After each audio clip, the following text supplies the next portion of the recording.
Hello, my name is Andy. I'm an addict in recovery, and I'm also a father of children who've been affected by by this addiction. I mean, addiction has affected my whole family. I mean, all the way through my brothers, sisters, uncles. I mean, you name it.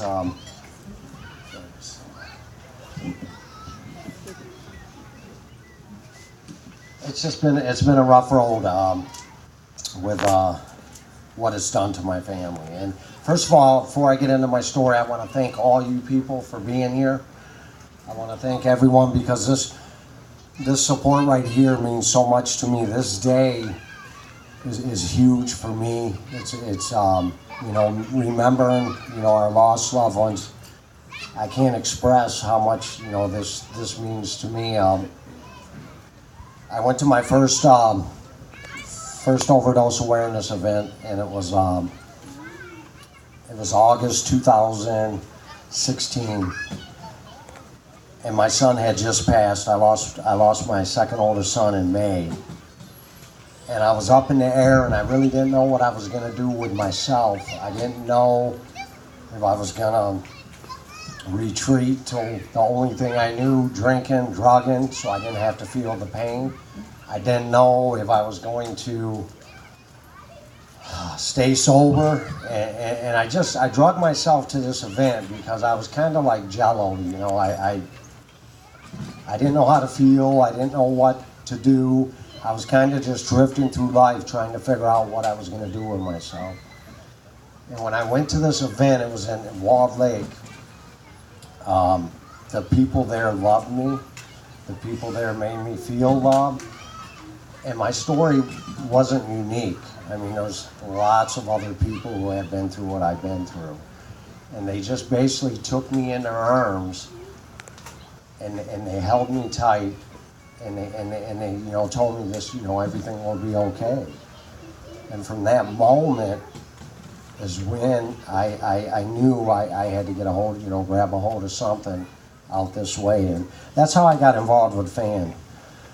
FAN is a great thing for me. And coming up here, this is my third year coming up here for this event, and a lot of you know my story. I have, the addiction has, not only did it do a huge number on me and take me to places I never dreamt I would go, and take me to bottoms I never thought I would be at. As I got sober, I had to watch my children now follow in my footsteps, and as a parent, it was a lot. It's way, way harder as a parent, and that's why everyone here means so much to me, because as a parent watching your children, and you don't know what you can do, you just want to grab them, and you just want to shake them, and you just want to lock them up. I talked to Dakota's mom, about maybe we can put them in the garage and feed them meals. I mean, we were desperate, and Dakota was a good kid. He got caught up in this horrific epidemic, and he couldn't get out. And I remember when he came to me for the first time and told me, yeah, I'm using heroin, and it was like. And we talk about the stigma, which is we got to stop. We got to be able to talk about this, like Heidi said. We have to. I didn't want to tell no one my son was on heroin. It was one thing to say, yeah, he's a pothead, he likes to drink, but to openly admit my son was doing heroin, it took me a couple months to do that.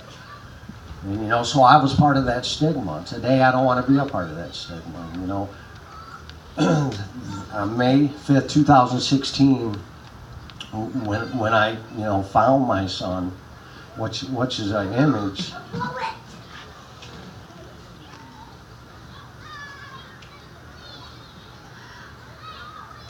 It's an image that will never go away. I had two choices, and one choice was to just numb and forget, or carry Dakota's memory. And start talking out, start going and doing talks, and start letting people know that it's okay, that it's okay to talk about your sister, your brother, your son, your mother, your father. I mean, it doesn't discriminate. We all know that. It doesn't matter age. It doesn't matter, where we live. I mean, it's in the suburbs more than it is downtown. I'm very thankful I made that decision to become a part of this. And that's what I mean by, for me to look out and see all you people and know that you're here to remember our loved ones that we lost. I mean, I know for me, it means a lot. And I know I'm sure for everyone else who's lost loved ones, it means a lot. And it also means that we're coming together. And, we can make that much of a difference. That's great. To hear the police chiefs, to hear, the city officials, we're all on board, and that's what it's going to take. We're going to make a difference, and we're going to start, reversing the numbers. And I was just reading an article, the number of deaths went down in 2018. I mean, that's a start. I mean, it's still a lot of people we're losing, but we continue to do this kind of stuff, and we continue. I was telling a guy at work today, I said, everyone just puts in a little bit, even at my work, they're all, they're taking, I'm getting Narcan training going on at my job, and all these guys are like, what is this? I don't want nothing to do with it.